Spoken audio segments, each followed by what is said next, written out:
I often find myself pondering when I will finally overcome the pain of my current situation. You see, my fiancé and I have been in a loving relationship for 6 long years. During the tumultuous time of COVID, I took the bold step of proposing to her. But what I later discovered was that she was having an affair with someone else when she accepted my proposal. It begs the question, why would anyone do such a deceitful thing? Why would they accept a marriage proposal from one person while simultaneously engaging in a romantic relationship with another? It's a question I have been grappling with for weeks, and this lengthy post serves as a sort of therapy for me. I am not looking for advice per se, but rather a space to empty myself out and find some semblance of peace amidst the chaos of my emotions. Allow me to share my story with you. As a relatively awkward guy, I never had much luck with the ladies. However, when I crossed paths with my fiancée, whom I'll refer to as Bess, everything changed. I was instantly smitten and head over heels in love with her from the moment we met. Despite never having experienced love before, I knew without a doubt that she was the one I wanted to spend the rest of my life with. Surprisingly, she seemed to reciprocate my feelings, and we began discussing our future together, including having kids and moving in with each other within a week of meeting. Things were going exceptionally well in the lead up to Discovery Day, at least from my perspective. Although things seemed to be going well between my fiancée, Bess, and me, I later realized that my perception of our relationship may have been one-sided. One day, I caught a glimpse of a message on her phone that gave me pause. That night, I couldn't sleep and decided to go through her phone while she was asleep. Being technologically savvy, I make a living through some mobile apps that I developed. Although I'm not super rich, I am financially stable enough to take a year off without any long-term consequences. Despite my thorough search, I wasn't able to find anything that was absolutely conclusive. I did stumble upon a plethora of dubious information. For instance, I discovered several deleted messages and noticed that Bess had a Snapchat contact with an icon that suggested a significant amount of interaction. Additionally, I came across a few pictures of a man I did not recognize. As a result, I decided to take matters into my own hands and installed spyware on her phone. After conducting a Google search, I opted for the most expensive service available, which even allowed me to remotely activate her camera and microphone. Coincidentally, the very next day, Bess was scheduled to embark on a 5-day business trip. Being in sales, Bess frequently traveled for business, so it wasn't unusual for her to be out of town for extended periods of time. As soon as she left, the messages between her and the mysterious man began to flow incessantly. The content of these messages left me utterly devastated, and I was overcome with nausea, vomiting several times as a result. The reality of the situation was so unbelievable that I refused to accept it for an extended period of time. In my desperation, I became fixated and began to comb through every piece of information I could get my hands on. Through my investigations, I discovered that their affair had, in fact, begun more than 2 months before I proposed to her. The man with whom she was having an affair was a co-worker who happened to be 10 years her senior, married with 3 children, and whose wife was 7 months pregnant. To add insult to injury, I was able to hear them expressing their love and engaging in intimate activity in a hotel room. They even discussed the possibility of running away and beginning a new life together. I was completely devastated and unsure of how to proceed. Ultimately, I lacked the courage to call and confront her about her actions. I found myself in a state of emotional turmoil, unable to think clearly about what to do next. In my moment of distress, my thoughts immediately turned to my best friend since childhood, whom I shall refer to as Kay for the sake of anonymity. Kay's upbringing in a Brazilian household had instilled in him a level of resilience and emotional fortitude that was second to none. I still remember the day when he and his mother moved into the house next door when we were both just 12 years old. By the way, this all took place in the United Kingdom. It's worth noting that when Kay first arrived, He didn't know a single word of English. However, over the course of that first summer, we quickly became the best of friends, despite the language barrier. We both made an effort to learn each other's language, with me picking up some Portuguese and him learning some English. Looking back, I think that our shared experience of going through a traumatic event together is what brought us so close. Despite our vastly different personalities, I'm a shy, awkward nerd, while Kay is outgoing and popular, we've remained inseparable ever since. When I discovered the messages and emails that proved my partner's infidelity, I knew that I could confide in Kay. He was the first person I turned to, and I showed him all the evidence I had gathered.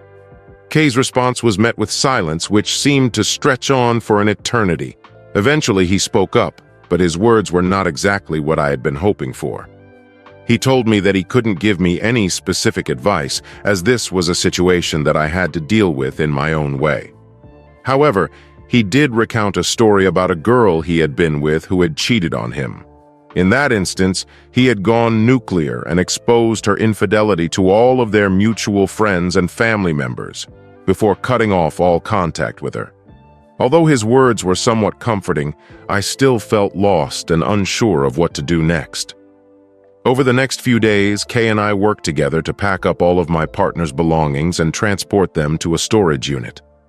Despite the overwhelming sense of heartbreak and betrayal that I was experiencing, I knew that I could rely on Kay to help me through this difficult time. After changing the locks on my apartment, I began to make preparations to pick Bess up from the airport. When she finally arrived, she was in high spirits, laughing and joking as she got into the car. However, it didn't take her long to realize that something was amiss. I tried to play it off as though I wasn't feeling well, but the tension in the air was palpable. Kay, ever the smooth talker, stepped in and told Bess that I had planned a fantastic surprise for her at her parents' house. I didn't say a word throughout the entire trip, doing my best to conceal my emotions and maintain a fake smile. It was a difficult task, but I knew that I couldn't let her see how much she had hurt me. As soon as Bess got into the car, time seemed to slow down to a crawl. I had spent the previous day speaking with our parents, informing them that we would be visiting and that I had a surprise announcement to make upon our arrival. When we finally got there, we were greeted with hugs and smiles, and I almost backed out at the last minute. I couldn't bear the thought of hurting her parents, who had always been so kind and welcoming to me. But I knew that I had to go through with it. Bess sat down on the sofa, sandwiched between her parents, and I took a deep breath before beginning to speak. As the conversation flowed, someone in the room eventually brought up the topic of the surprise I had mentioned earlier. Kay gave me a reassuring nod, urging me to go ahead with my announcement. I took a deep breath and began to speak, telling Bess's parents just how much they meant to me and how grateful I was for their warm hospitality and kindness. However, as I tried to continue, my emotions got the better of me, and I choked up for a few minutes. I had planned out an eloquent and composed speech, but in that moment, all of my preparation went out the window. Instead, I blurted out the truth. Bess had been cheating on me with a coworker who had children. With a heavy heart, I continued to speak, revealing the full extent of Bess's betrayal. She had been seeing a married coworker whose wife was 7 months pregnant. The engagement was off, the wedding was off, and our relationship was over. I informed her that all of her belongings had been packed up and stored away, and that I had left the key on the floor. This was goodbye forever. I got up and walked out, leaving everyone sitting there in stunned silence. Kay spoke up, telling them that I needed time to heal, and that they should avoid contacting me unless it was absolutely necessary. In the car, Kay urged me to make a public statement about what had happened, suggesting that I post something to our Facebook group. The Facebook group proved to be a crucial platform in our wedding planning process, as virtually everyone involved in the event was a member. Not only did my entire family and hers participate, but friends and acquaintances also chimed in with their thoughts and opinions. I posted a brief message that echoed a conversation I had with her parents, and then swiftly exited the group. Despite the support of my friend Kay, who repeatedly expressed pride in my actions and predicted that I would eventually appreciate my assertiveness, I was left feeling bewildered and uncertain about the entire situation. None of it seemed to resonate with me in a positive or authentic way. As we proceeded with our plan, the next stop on our list was to confront the affair partner's wife. When she answered the door, I was so overwhelmed with emotion that I couldn't even bring myself to introduce myself before blurting out everything that had been weighing on my mind. It was as if all the pent-up frustration and anger had finally reached a boiling point, and I simply couldn't contain it any longer and didn't even introduce myself. As I handed her the thumb drive containing the evidence, I couldn't help but notice a sudden movement from her hand that felt like a slap. It was a momentary shock that I felt, but I didn't react to it. That's when her husband appeared from around the corner, and as soon as he did, she started screaming at him to stay away and not come near her. He tried to make excuses, but Kay was right up in his face, not letting him get away with it.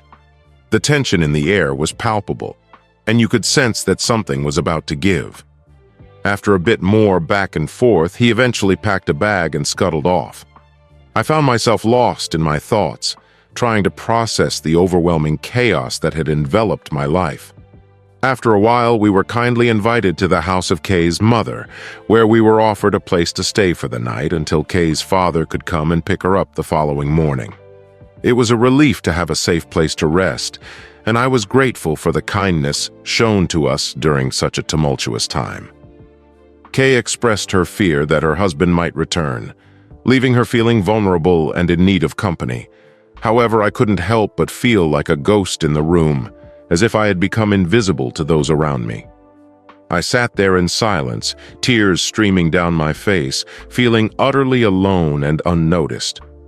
I comprehend that her circumstances were far more distressing compared to mine, as I was unmarried and childless. Eventually, they dozed off while I remained seated and wept. I resolved to terminate it all and began searching for pills, yet I failed to locate any. I couldn't comprehend what was unfolding before me. Her father showed up at 5:30 in the morning, and I greeted him by opening the door. He calmly inquired about my well-being and posed a few questions. He proceeded inside to search for his daughter while I remained at the door holding it. Shortly after, Kay emerged to have a conversation with me. I gazed at him for a moment and then I lost consciousness. When I regained consciousness, I was at the hospital. It's been 3 months since the incident. Kay stayed with me for the initial few weeks after I returned home, since he feared I would attempt suicide again. I have had no communication with my ex-fiancée since then. I altered my phone number and blocked her email address and social media accounts. She has visited my residence numerous times, conversing through the door and, on occasion, for up to 4 hours. She apologizes and pleads for forgiveness, stating that she has ended the affair with her partner and that he is being divorced by his wife. She also informed me that she has been terminated from her job because the affair partner's wife reported them to HR Update. Eventually, I resolved to speak with her parents regarding her constant visits to my door. Her intentions and motives no longer matter to me. I've come to understand that the person I believed her to be and the person she actually is are two distinct individuals. My only desire is to eliminate her from my life and move forward. Before I could contact her parents, her father arrived at my doorstep with a 6-pack of my favorite beer and requested a conversation. I agreed and suggested that we could chat while walking. I was hesitant to invite him inside, not just because my apartment was in disarray, but also because I was afraid that his daughter might appear at the door unexpectedly. He opened 2 bottles of beer and we began to converse. Initially, he apologized on his daughter's behalf. He later revealed that his wife and daughter had been urging him to speak with me in an attempt to persuade me to communicate with his daughter. He confided in me that his daughter was self-centered and pampered, and he expressed his desire for her to experience the full ramifications of her actions for once. Perhaps he had faith that his daughter could improve herself in the future. In conclusion, I queried if there were any issues between us, and he responded negatively, although he made a light-hearted quip about the possibility of him divorcing his wife. He added that the conversation with his wife and daughter regarding me had not gone smoothly, but he refused to yield this time. It appeared that this was a long overdue conflict for him. As for Kay, he has been his usual amazing self, supporting and motivating me throughout the ordeal. Now that it's over, I understand that he was right, and that someday I would take pride in my actions. I asserted myself, a behavior I rarely exhibit, and it feels fantastic. If the need arises again, I will undoubtedly do it again. However, my ex appeared at my doorstep once more, and this time, I engaged in a conversation with her. She pleaded with me to permit her entry so that we could talk. I agreed to her request, but informed her that I had a few errands to run and proposed that we meet at a nearby park in 30 minutes. I was hesitant to invite her into my chaotic living space, as several of you had cautioned that she might make false accusations if we were alone. Surprisingly, I felt calm and even a little content. When I arrived at the park, she was weeping. We exchanged trivial pleasantries and engaged in meaningless chatter. She attempted to pry into the details of my conversation with her father. I informed her that the conversation with her father was confidential and not her concern.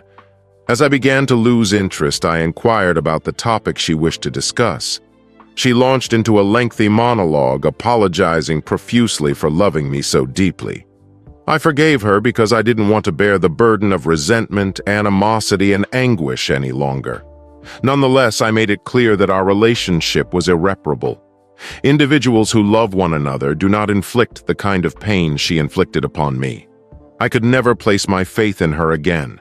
As she wept uncontrollably, I remained seated and observed her. It was an unusual experience for me, as I had never felt so disconnected from anyone before. Consequently, I contacted her father to come and take her home, urging her to seek therapy and repair whatever was broken inside her. Afterwards, I ordered an Uber and headed to the nearby animal shelter, where I adopted a kitten, whom I named Shiny. My friend Kay teased me, saying that my new pet was drawn to my gleaming backbone. Thus, the kitten was christened Shiny.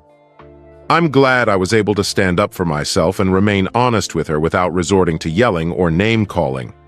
To remind myself of this, I've been spending time with my wonderful kitten and having a blast. Later, Kay will join me for some video games and beers. While I'm saddened by my ex, I also feel sorry for her. Although I'll miss the good times we shared, I'm relieved that it's over.